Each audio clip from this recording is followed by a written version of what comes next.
to this episode of Success Synergy Show. I have a phenomenal guest with whom I've been chatting for a little while, just a while back, and he is Mr. Tim Hughes from DLA Ignite UK. And Hi. he is just a phenomenal person. If you go through his LinkedIn profile, he says he should have played Quidditch for England.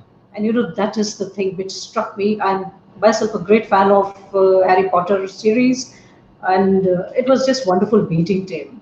Tim is a Twitter expert, a social selling expert, I would say, rather than just being a Twitter expert. He's also a LinkedIn expert. Welcome to the show, Tim. I'm Thank so you. very happy to have you here. Hey, it's great to be here. It was just, with a stroke of luck, I think we connected on social media, or perhaps that's what social media is all about. I happened to Yes. retweet one of your tweets, and then you reached out to me. It was like, my God, somebody so worthy is reaching out to somebody so puny like me. But Well, I believe that's what social media is well, about. it's actually, I know the power of networks, and it's kind of the other way, which is that I actually think if someone's actually taken the time to actually look at one of my tweets and actually read the article, and then tweet it, then surely I should respect that and give them some time. So you tweeted something. I then looked you up on LinkedIn, and you looked interesting. So I sent you a connection request on LinkedIn, and here we are. So through the power of social media, here we are talking. That's the real power of social media. In fact, I feel this is where a lot of faltering is happening right now, especially after COVID-19 hit the world like a storm. I think everybody wants to go online and start selling something or the other to another person. Yes. That's kind of crude, don't you think so? Well, I think if you go online and with the aim to sell something, I don't think that you're necessarily going to see success. I think that you have to go online and it sounds strange, but you need to be empathetic. And also what you got to remember is that not everybody is going to buy from you. So, I haven't never seen you as a person that would buy from me. I see you as a contact. And the thing about networking is the fact that you may say, you may not buy from me, but you may go, I've got a podcast. Do you want to come on and talk about social selling? I'd love to. And therefore, I'm able to sell in a different way by creating content. Or maybe you say, you have some friends and you say, I interviewed this guy on a podcast. You really ought to talk to him. Yes. So you got to, I get people coming. I'm a sales expert, and then they pitch me. It's like, you don't understand sales. Sales isn't necessarily about selling. Absolutely. And the thing is that quite often what we find is that today is that if I go up to you and pitch to you, it actually pushes you away.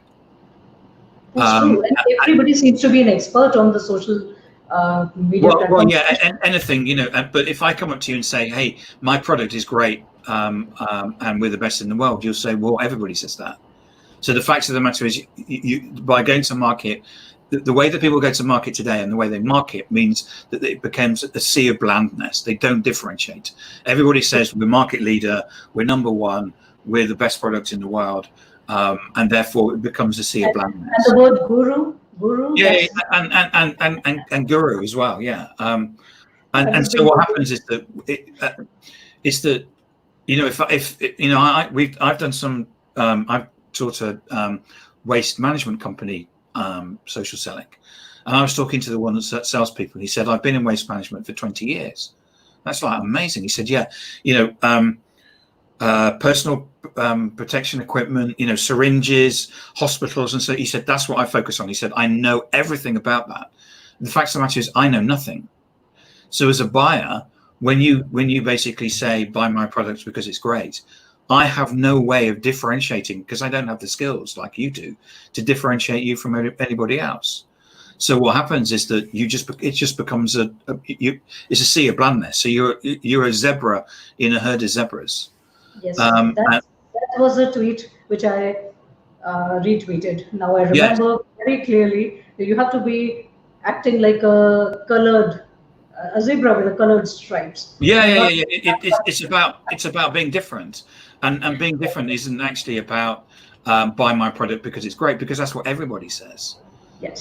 So what you need to do is you need to you need to be able to position yourself differently. True. Tim, you have written 2 books. I have gone through one of your books, and that is the Social Selling Techniques to Influence Buyers and Changemakers. Funny Yes. enough, I have one right by my desk. Isn't that strange? It's as if I prepared it earlier. This is just wonderful, to have your own books around you. In fact, right now I'm also writing a couple of them. I'll take some time to finish them, but it's just that I create all my content myself. I don't outsource creating content, so it's taking me a little longer. And that's the reason why I think online courses are a very good deal right now, because people need to see you on the video with all your knowledge, with all your expertise. And that's why video podcasts have become so worthy all of a sudden. They were worthy earlier also, but I feel video is a phenomenal medium too. I think that video is going to be taking over because it's so easy to read, so easy to use. When I grew up, cameras were kind of something you had in a cupboard, and you got them out, and then you took a photo and you put them back again. And so I actually set up my own podcast because I was actually scared to go on video, and it wasn't something that came natural to me. So I decided to run a podcast purely to force myself out my comfort zone and get into to do video. But I think from it's not that difficult to write a book. It's you obviously have to have a story and a subject. That particular book has done extremely well. I mean, it's constantly selling. Even from it was launched in 2016 and it's constantly sold. And it's written, and I think it's partly because it's written in a way that the way that Matt and I wrote it was that it wasn't something about my journey or anything like that. It's a book about how somebody can actually implement social selling. I found it very and it's deliberately practical. It's very practical. Very practical, makes very sensical approach to the whole subject. It's not. Yes. It's not something like you come to me, I'll teach you social selling, or I can do social selling for you. Everybody can be a social selling expert. That's not how it is. It's very commonsensical. And the second book by you is Smarketing: How to Achieve Competitive Advantage Through Blended Sales and Marketing. Yeah. That's also a very phenomenal book. Yeah. So I mean that was what we. There's actually two other authors. So Adam Gray, my business partner, and Hugo Witcher, who I used to work with. And what we kept seeing was that there was a lot of people writing articles saying sales and marketing need to merge. And how do we do this? So we decided to write a book about how to do it. That book tends to be aimed more at marketing or sales leaders, whereas social selling tends to be directed at either marketers or salespeople. Obviously, sales leaders can read it as well, but yes, the marketing book is more of a strategy book rather than it's still about doing, but it's more about strategy. Yes. Now tell me, what drew you to Twitter as such? Because on Twitter, initially when I started out on Twitter, and I left it for a very long time, and now only 6 months back I've started reviving my Twitter presence. That's why I just have about 1,030 followers or something. But initially, what made me feel a little jittery on Twitter was the compressed way in which I think there were just 140 characters at that time, which you could use to say or put your message out. The thing about so I actually went on Twitter because my manager at the time said I needed to go on Twitter. Okay. And I put it off for about 6 months, but I've now been on Twitter for 11 years. And I think that what Twitter does is it actually reflects the way that we read and we think, which is that the compressed message in effect is that you see headlines. So you can scroll through, and it's even more with the mobile phone that came out, is that you scroll through and you pick headlines, and you could not interested. Oh, that's interesting. Yes. And so what you need to become is you need to be good at as a headline writer, right? Because that's the way that your and quite often being deliberately provocative on the basis that that's the thing that will get you read. So I think Twitter Twitter is all about education. This is what I'm watching for the last 6 months that I'm trying to be active over there. I think Twitter is all about education, all about sharing knowledge, and very that's fascinated. it. That's it. Which is that what people are looking for. So Twitter usage has gone up 50% in COVID-19, and that's because people are looking for information. They're looking for answers. The answers may be political. The answers may be economic. I don't know if you know, but about 60% of people on Twitter don't tweet. Oh, What they do is that, and the recent social media research that came out from Simon Kemp yesterday shows that a lot of people are on Twitter purely to get information, not necessarily to tweet. But what we're doing when we're on Twitter is that we're looking for insight, we're looking for knowledge, and we may even be looking for a laugh. And those things, which is one of the reasons why memes have taken off. But we're looking for those things. We're not looking for someone that says buy my product because it's great. And if you look at most companies, what you'll find is that what they do is that they don't use social media properly. What they do is that they talk about the company and no one's interested.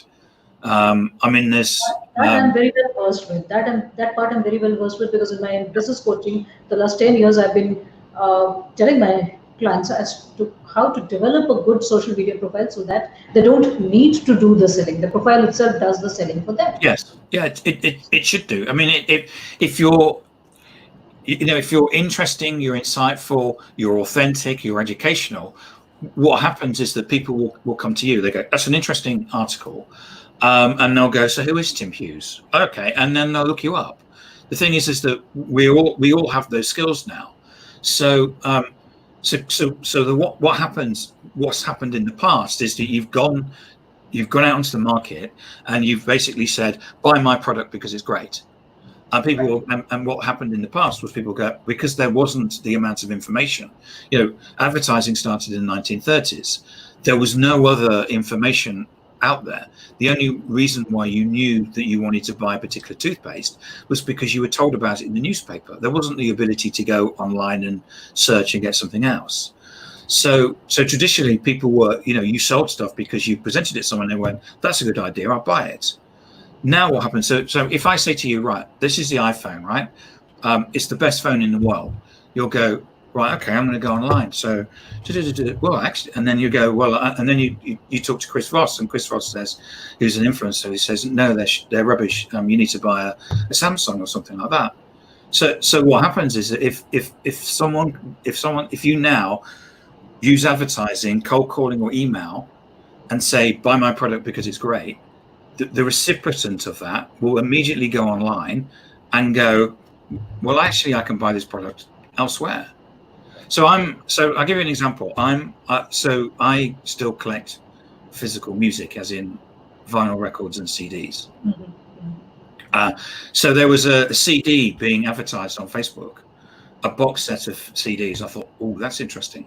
So what did I do? I just went to Amazon, looked on Amazon. It's on Amazon for half the price. So I bought it on Amazon for half the price. So I then put a note on the Facebook ad, said, you can buy this on Amazon for half the price. So there's somebody basically spending money advertising to me to buy their product, and I'm buying from the competition. Yes. That for some people and certain marketers is a revelation, and certainly a revolution. And what's happened is that there's been this switch taking place. Yes. And buyers are now, most of us are savvy. And the research that came out from Simon Kemp yesterday shows that there are now more people on social media than not.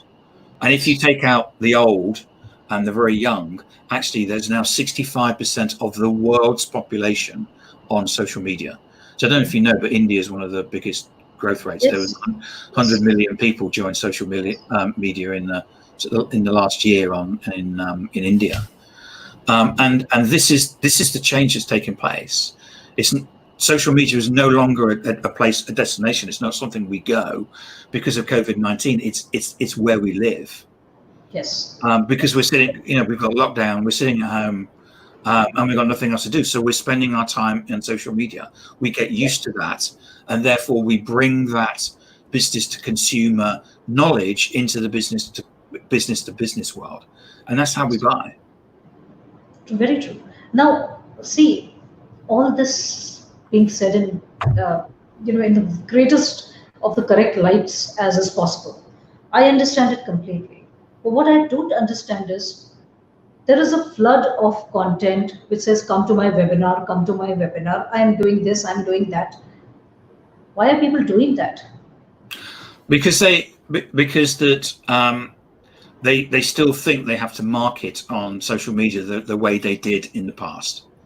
So advertising, cold calling, and email are all based on interrupt and broadcast.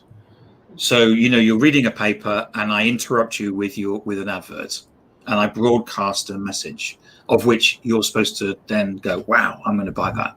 The same with email. Someone sent me an email just today, and it's like, this is our products, and aren't they great? And all I do is I just create a rule in email, so they go straight into the bin. They don't even pass junk anymore. Yes.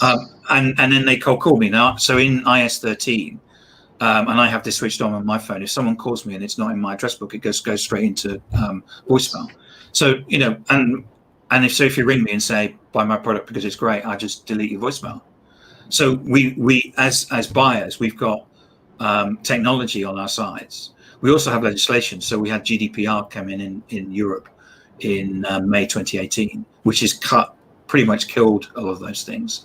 But to your point, most people think that what I have to do on social media is basically interrupt me and then broadcast, which is why you get these connection requests that says, Tim, I'd like to connect to you. And by the way, we've got this great service here in Ukraine and and I just block these people because this social media is about being social. It's about having a conversation. True. And so if you ask anybody, adverts, cold calling, or email, does that sell anything? And they go, no. They say, so what does? They say, well, the adverts, the cold calling, and email is to get a conversation. And you go, okay, so actually conversations sell stuff. Yes, they do. Right. Okay. But you can have a conversation on social media. We had a conversation, which is why I'm sitting here, which is you basically took one of my articles and said, I read this article and I really like this bit in here. I think it was the zebras Yes. or something. Yes. And you said, and immediately I looked, I said, who's this? And as I said earlier on, I then looked you up on LinkedIn and you look like an interesting person. And here we are, we're having a conversation. And that's, you can go online and you can look at people's articles and you can go, that's interesting. So one of our clients is Ring Central, and their competitor is Microsoft Teams. So they're obviously looking for people that have got Microsoft Teams who are not necessarily happy. So what they do is that the sales leader is a big prospector as well, and he just finds people. He'll put something on his LinkedIn profile, which is a piece of content which is relevant to the people that he's connecting to. And then he basically finds people on LinkedIn that he thinks are relevant and has conversations with them. And the conversation may be, read your article, and that's really interesting. Right. In fact, all of my coaching clients have come to me this way only. Yeah. Perhaps that's the reason why I never thought that I have to build a lot of followership on Facebook and this and that. You don't. I mean, if you had 200,000 followers and you had 200,000 phone calls, all asking you to buy you for a week, you wouldn't know what to do. You wouldn't have to do. You'd have to put them off. But if you had one person phoning you up and saying, "I'd like to buy your time for a whole week next week," that's different matter. So it's important to have a network, not contacts, but it's important to have the right network. And don't worry about it's not about how many followers you have. It's about the engagement and the conversation, because there are it's also about finding particular people. So there are certain people who will, if they like you, they will take your content and take that and share that with their network. Yes. So when I post, when you do this video, you'll send it to me and you'll say, Tim, here's the video, knowing full well that I'll share it in my network. And then there will be at least 2 people I know that will take it and share it in through their network. And that's how social media works. Yeah. And so what happens is that you are going to then be central and forefront through not just my network, but all the other people that take my content and share it through theirs. And that's one of the powers of a network, which is it's not just about the people that you're connected to, but it's the people that they're connected to. And so I'm actually today I've been following up on my my pipeline, and one of those opportunities came from Twitter, where somebody saw what I was posting and they were active, and they've actually recommended me to the sales director. Said at the meeting we needed to be social selling, and he said, well, I know someone who does that, and he goes, well, can you put me in contact? So it's not necessarily the person that you're dealing with is the person that you're going to sell to. Sometimes they may be referring you on internally or referring you on externally. So in my book, Social Selling, I talk about change makers. Yes, I love the concept of change makers. It was so refreshing. So change makers, just to explain. So in the past, there's in sales, there's always been this person that we've called an internal salesperson. And what happens is that they want to buy your product because it's going to help them. So it may be that they want to have it on their CV or something like that. The idea of this change maker is this: there's a person in an organization. Generally, they will be about 35 or less. Yes. The reason why they'll be 35 or less is that they grew up with text messages, so they understand networks, so they understand going and asking their network questions. Whereas people older than that generally didn't necessarily grow up and don't necessarily see that. They see, I'll text my mom or text or you, right. but they don't necessarily use it as a way of gaining knowledge. So change makers will be generally of that particular age. They are not bothered what product it is. They won't have authority, so they won't be a VP, but they will have influence. So when people buy stuff, I'm a CEO of an organization. I'm the worst person you can sell to because I don't know about stuff, but I have people in my organization who do. So if people come to me and say, Tim, we need to buy this, then generally we buy it. But if you go to me and try to sell to me, you're wasting your time. And that's what happens in most companies.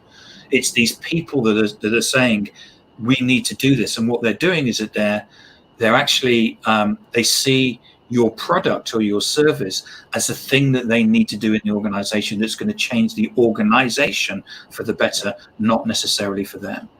Right. And what will happen is, how do you spot them? What will happen is that these people generally will give you a hard time. So if you go to a meeting, they'll give you a hard time because of the fact that what they're doing is that they're working out whether you're real or not, because what they're going to do is stake their career on you to get them to the next promotion. True, very true. See, all this is fine in the real world situations. I have a very weird question over here. Why do people start behaving very differently when they come to social media? They wouldn't behave that way in the real life, I would say. If somebody approaches them, they wouldn't start selling their wares or whatever. Why do people start behaving so differently when it comes to Twitter or it comes to... I think what happens is that... and this happens particularly on Facebook. I think that people have these different these different things where they decide they need to be somebody else, because what happens is that they think they need to act like that. When you get to my age, what you realize is that not everybody will like you, and that's fine. And so you just be yourself. But when you're younger, what tends to happen is that you think that you need to be like something because that's what people want you to be. And actually what people want you to be is yourself, and they want you to be authentic. And if that means that you're difficult or brash, well, you're difficult or brash. That's who you are. But we're often, what we find is with marketers is that they act one way offline, which is that they go online, they use social media, and they're using their phones, and they make choices, and they avoid salespeople and do all that, and then they come to work and they commission advertising, which everybody ignores. Everybody ignores. So everybody ignores advertising, absolutely, yeah. Absolutely. These days, everybody is ignoring advertising. One is, of course, the cash crunch, and second is there is an overdose of advertising everywhere. Everybody is like a broadcast station. It's okay. But my partner took her car to be serviced, and she had a courtesy car, which is where they lend you, where the garage lends you a car. Right down the side of the car in big letters, it's a South Korean car, and in big letters it says that it offers a 150,000 mile warranty, which is a big thing. It's obviously a quality car. But it's not a Ford, it's not a Ferrari, and it's not a Lamborghini. And so we're going back to the garage, and I'm saying, well, this is not a bad car, is it? And I said, it's quite good, the warranty, isn't it? She said, what warranty? I said, the warranty, it's got 150,000 mile warranty. She said, how do you know that? I said, it's got it written down there. That's hilarious. She said, I said, do you actually not see it? She said, no. It's like and that's it, and it's the thing is that, because I kind of work in marketing, I kind of see these things. But big letters, 150,000 mile warranty down the side of the car. Never saw it. And there was some meeting at Cash Cow, or whatever they're called, the South Korean, and what we're going to do is we're going to write down the side. That will get us lots of business. No, everyone ignores it. That's a very horrendous situation. Coming from the advertising background, I feel that's a really horrendous situation. If whatever marketing dollars we are spending, and advertising dollars not to add, and they are falling on deaf ears, I feel it is totally alarming. There's a story that Gary Vee tells about.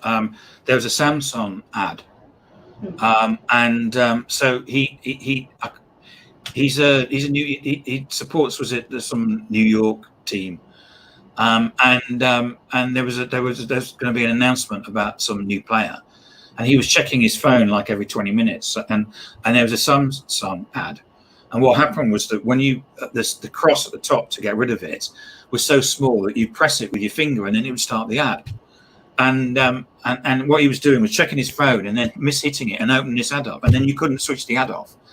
And then he said he phoned his wife and he said, I'm never going to buy Samsung ever again. But he said, but what would have been happening back at the Samsung office? He said, hey, there's this guy here, and he keeps opening the ad. He's obviously really he loves the product. It's not true. Actually, we find it's interruptive, and actually we find it annoying.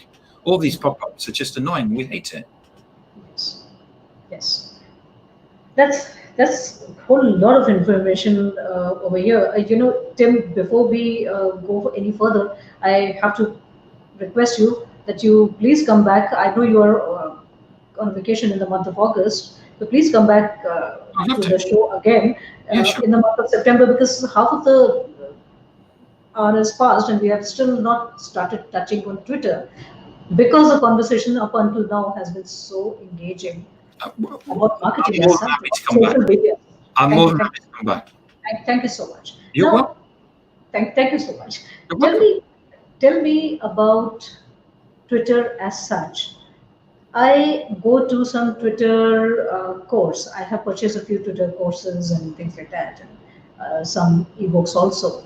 And everybody starts propounding that if you do this, you will be able to get 10,000 followers, and you will be able to get massive engagement and this and that. Is there any set formula as such? I'm asking the expert here. Yeah, so the first thing is not to try and sell anything, because everybody hates people who sell stuff. If you try and sell stuff, you push people away.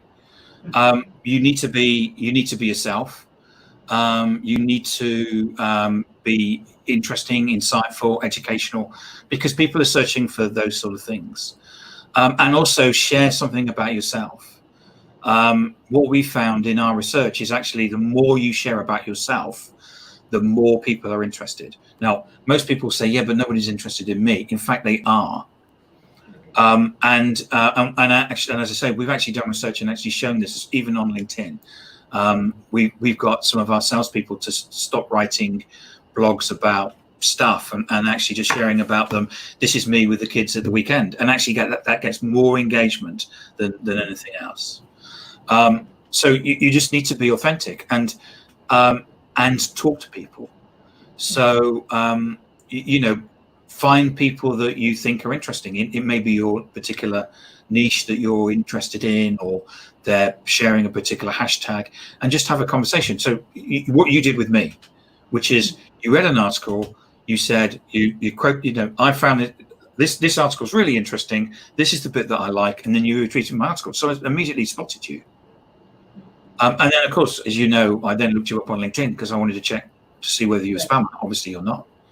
And you went to the right place because I'm available only on Twitter and LinkedIn. But the thing is that if you get emails from people saying they've got millions of dollars to get out of the country, what you'll find is that they're not on LinkedIn. So it's a very easy. If I get an email and it looks a bit dodgy, then immediately I just basically cut and paste. If they're not on LinkedIn, you know that they're not real. Right. So it's a good sense check to see whether the person's a spammer or not. Absolutely. And also by looking at LinkedIn, I know most people's LinkedIn profiles are a CV, but it's about getting a feel for who the person is. But on Twitter, you did exactly the right thing, and that gets you known, gets you seen. And what you need to do is find the people that you want to connect with. But if you try and think of it as a way of making money, people spot that and they'll avoid you. If you think it is a way of forming relationships and having conversations with people, then that's when you'll be successful. And I will say, you said you got 1,000 followers. 1,000 followers is a platform. 1,000 followers is good. 1,000 followers is a platform, and the only way is up. Only way is up. This is what I also keep thinking, that the only way is up. See, eventually everybody is interested in making a sale. No denying that. I know it, you know it, everybody knows this.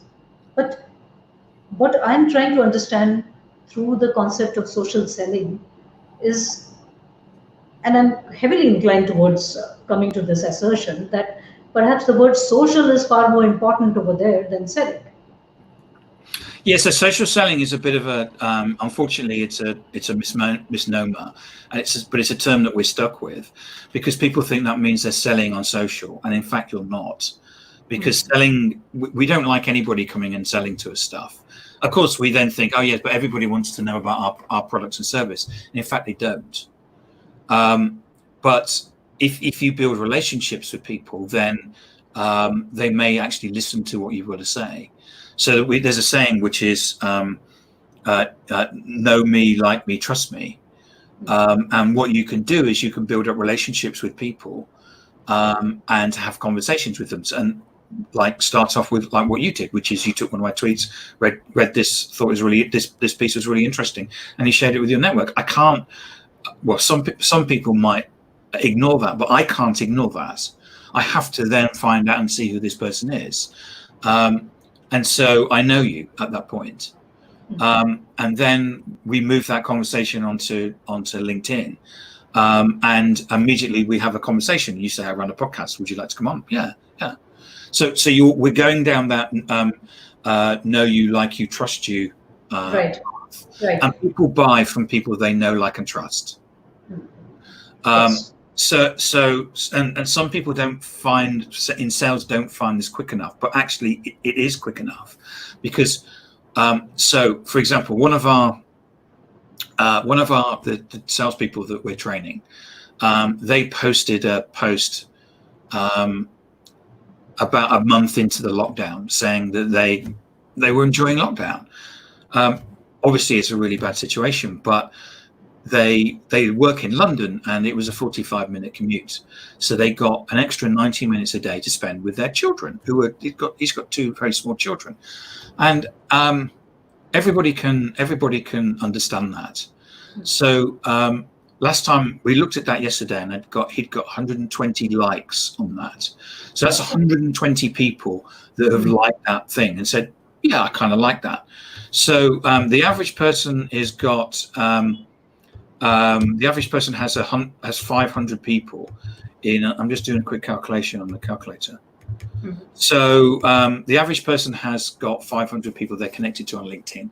So that's basically gone through 60,000 people. So think of that as a 60,000 people exponential email list. So and think how long it would take you to build a 60,000 email list. And then also, it goes through, if those people are liking it, it goes through their network. So that's is that 30 million? Was that 30? So it's an opportunity to basically be seen by 30 million people. Now, that's kind of interesting. And if you're into email and email lists, you should be immediately saying, obviously, I'm wasting my time with email. I need to move on to social. But what he did was that with what we taught him to do was that for all the people that he was connected to, one-to-one, so he was already connected to them, he went to all those people and said, thanks for liking my profile. We obviously have something in common. Why don't we get on the call and have a chat?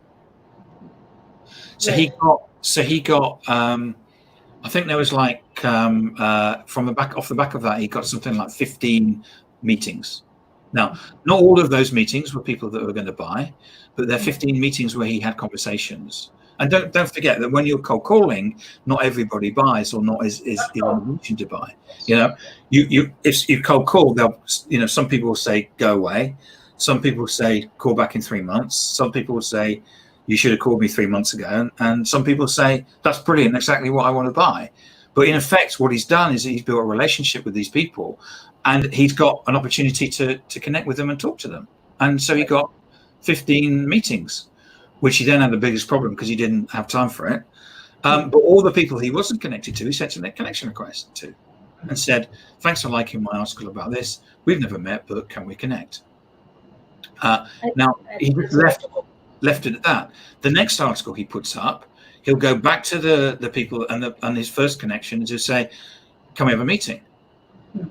And the second connections, he'll say, can we connect? So he's in a situation where he actually has now got more leads and meetings than he knows what to do with. Right. And this is about this is about social selling. It's about building relationships, having a conversation, and just running those meetings in a way of not trying to sell something, but actually being interested in the person. So I have a guy who works for me who posted on for one Friday night that he knows when it's Friday night is starting because his wife plays Led Zeppelin. Okay. And when she plays Led Zeppelin, it means you need to get out of the office, Eric, stop working and actually start talking to the family. So he told this story, which is, you can understand that, someone he's working away. It's like, come on, Eric, it's like 7:30, the weekend's here. Like, can we not just be a family for once? So the Led Zeppelin started, and he was talking to this, and so he sort of said, what do you think about Led Zeppelin? And people piled in off the back of that. He got 6 meetings off that. And so the people he started the conversation with, wasn't it great to talk about Led Zeppelin? What's your favorite track? Yeah. It wasn't, hey, I've got a product and I want to sell you something. But it's so immediately, so we got something in common. I like Led Zeppelin. So immediately, it was like, we have something in common. And what happens always when you buy stuff is you look for something that we have in common. And so this is a way that you can actually use, in a way you're using psychology as well as social media. It's a way to sell stuff, but not in a buy my stuff because I'm great, but right. as a way of contacting and having conversations with people. And you'll find that people are quite open and happy to do this. Right. You just need to be, I was going to say, it's not that you need to be patient. You just need to know and understand the rules of what you need to do and be taught a methodology. But if we know that if you do this and do this, you'll get leads and meetings at the end. Absolutely. I agree with you 100%. It's just phenomenal advice. Tell me one more thing, which is just popping in my head right now. I'm also sitting absolutely unprepared. Unprepared in the sense I've read your book and everything. All that background has gone there, and as I tell all the audience, whosoever may be watching it right now and later on also, that we go live with the least bit of prior preparation. So this is absolutely extempore. This is how Tim looks like. This is how I am, and Yeah. also just sitting and doing this absolutely extempore. Because that's the way you go out on social media and actually work. The question that was popping in my mind was, I am very happy retweeting a lot of content on Twitter, which I find very relevant. And I really admire those guys, including yourself, that you have come up with those beautiful blogs and things like that, videos and stuff. So, is it the right thing to do that I keep retweeting a lot of stuff? I sometimes include my comment also over there, retweet with a comment. Is it enough? Or is it So necessary to keep it doing was, something of my yeah, own also? it was a few years ago, but I did get 35,000 followers just by retweeting people. Oh, okay. Um, you know, Okay. there's nothing wrong in retweeting other people's stuff. In fact, it's a strategy that you can use, because what you do is that you're taking other people's influence and creating your own. So, for example, if you retweet Brian Solis and me and other people out there, what you're doing is that you're creating your own following um, by using other people's influence, and that's fine. And it's actually all phenomenal content, so I don't feel the need to create my own content. Yeah, yeah. Well, there's a lot of very good content out there. There will be a position where you're creating your own content because through this. But what you'll find is that there's certain ways that you would need to move on by tagging people and stuff like that. If you tag people and you don't know them, it will be deemed as being spammy. But if you start having conversations with people, you could start tagging people, and you'll see certain people doing that, because what they're doing is they're going, here's an article, I think that you should be interested in this. But of course, if you tag people, then what happens is generally they may retweet it as well. So that then builds on their influence. But everybody's happy about being retweeted, and some people are stuffy about it. They kind of just tweet and that's what they do. But most of us see this as a way of getting conversations. There's a guy I met on Twitter. He retweeted my stuff, and I didn't know who he was, so I looked him up on LinkedIn. I thought, oh, he works for an interesting company. And he actually doesn't live very far from my mother, so I immediately had something in common. So I went to him and said, do you know, I used to live in Upton Snodsbury, which is just down the road from him. And so we immediately got into a conversation. And then I thought his company was interesting, so I'm actually talking to the founder of his company now about coming on my podcast. So you don't know where these things now. The person who on Twitter isn't going to buy something. He's a salesperson, but he can get me to somebody in his organization that probably can. So you should never dismiss the people, and you never know where it's going to go. Just as an example, as a company, we've now been going for about 4 years. The first 3 years, we never had a business plan. And we didn't have a business plan because stuff would just turn up. Right. So we have our go-to-market is through resellers. We have a number of associates, but we also have resellers.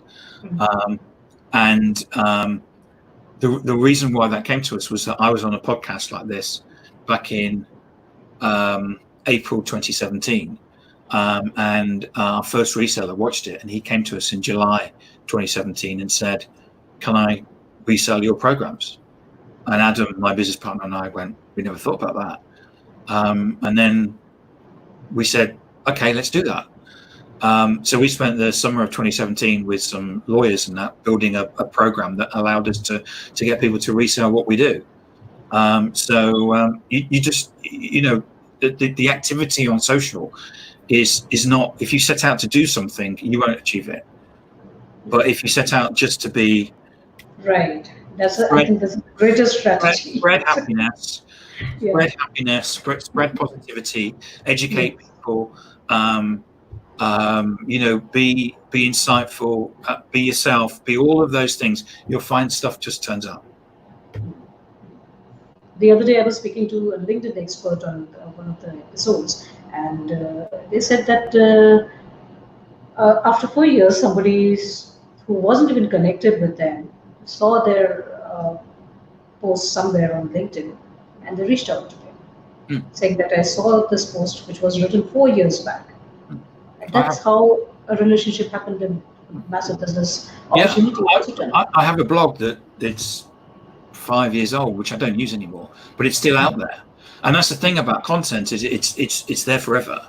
So what you do is the more content you create, so the more of these podcasts you do, you're building a library of content that people can find. And the more you do, the more people are likely to come across and find it. And there's a thing about what we've never understood about, we don't have them now because of COVID-19, but conferences and exhibitions. A conference is people will come to me and say, oh yeah, I've got this conference for 2 days, and there'll be 2,000 people walking past your stand. And I'll go, yeah, that's interesting, but I've got 700 million people walking past my LinkedIn profile every day forever. Why would I want to spend money on a stand when there's only 2,000 people and it's only for 2 days? The thing that's heavy. That's heavy. And the important thing is that content, if you're now we know that there are more people on social media that are not on social media, that if you're not posting on social media, you are invisible. So when we buy stuff and we go online and check things out, if you're not there, we won't see you, so we won't buy your product and service. And it's a massive issue for companies, because what they're doing is that they're plowing money into advertising, cold calling, and email. And when I check the things out, they won't be on social, so I won't pick them. Right. That's very important. Tell me, is there any certain number of tweets that anybody should actually tweet every day? Because sometimes it becomes really heavy if you are doing it all by yourself and not employing somebody to do it for yourself. Okay, so the number of times you post on a day for each platform is different. So on LinkedIn, we always recommend that you post once a day, and that's really to get you visibility. The same with, if you've got a Facebook page, you probably need to post once a day. On Twitter, it's a fast flowing. It's very different. Flowing, yeah. And one of the things that's different, for example, about Twitter, is it's very up to date, and it's real time. And I don't know what the research shows, but a tweet lasts for 15 minutes or something like that, and then it's kind of gone. So there's a motorway that goes around the outside of London called the M25. So if the traffic comes to a standstill on the M25 and you go to Google and you put in traffic on the M25, on Google, what will happen is it will tell you about some roadworks that happened there 3 years ago. If you go to Twitter, there's probably somebody at the front of the queue taking photos, and you get a real-time view of what's actually happening. So on Twitter, in terms of answering your question, you need to be tweeting a lot more than once a day. And so we use a product called Buffer, which is the important thing is to understand this is scheduling, not automation. Because if you automate and walk away, you won't come across people like you who basically repeat my stuff and we have a conversation and end up on here. Yeah. My next question was on automation, because I know that you don't promote or So I use Buffer. So I'm tweeting, as we talk. So I will tweet at least 20 times a day. But you can tweet 5 or 10 times. In fact, it's strange because the more I tweet, actually, the more followers I get, which is strange, but that's maybe just my. So I tweet 20 times a day because I we have a global company, so we're covering all different time zones.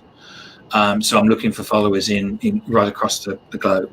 But you do need to be tweeting 5-10 times a day, and using something like Buffer. But you need to go in and you need to always look at your if people like stuff like you, and what's going on with your feed. And I do that pretty much every single evening. And it takes me about 20 minutes. Yes. Okay. So that you just go through the notifications and see what is. I just go through the notifications. Yes. Yeah. All right. Okay. Now that we've covered automation, I'm thinking of what other tools can be used. Like you're saying, you use Buffer. Uh, I think Hootsuite is also one tool which can be used. Yeah. So I don't use Hootsuite, but Hootsuite is another product. I've always found Hootsuite confusing, and I actually have talked to other people, and there tends to be people that will go, "Wow, no, it's really easy," or other people go, "No, I just found it really difficult as well." And I actually found I'm not very technical, so I actually found Buffer very, very simple. I don't pay for it, so I actually do you get 10 free tweets, so I'm pretty much constantly updating my Buffer. But I do that actually because sometimes I want to change the messaging. And there's a famous tweet from Joan Crawford, the comedian, who tweeted that she loved the new iPhone, and she got the new big iPhone and how much she loved it, except she'd been dead for 5 months. So you do need to be careful about automation, and so if you pay, I think it's £10 or what the equivalent is in across the world a month, £10 a month. I think you can get up to 100 tweets or something, but I don't do that. Other people who work for me do. So okay. So Buffer gives you 10 tweets per day, right? Yes. That's what. All right. Yeah. Okay. Hootsuite, I don't think it gives that much, but I don't know, but there's a free version of it, or you can pay, and you can schedule stuff up. Buffer, Yes. What Buffer will do is look at your followers and work out the best time in the day to tweet, or you can basically hard code it to tweet at certain times. So you've got the flexibility of those two things. I'll definitely go and check that tool out because it seems more interesting. And there's another tool that I use called Flipboard, which is free. Flipboard. I saw.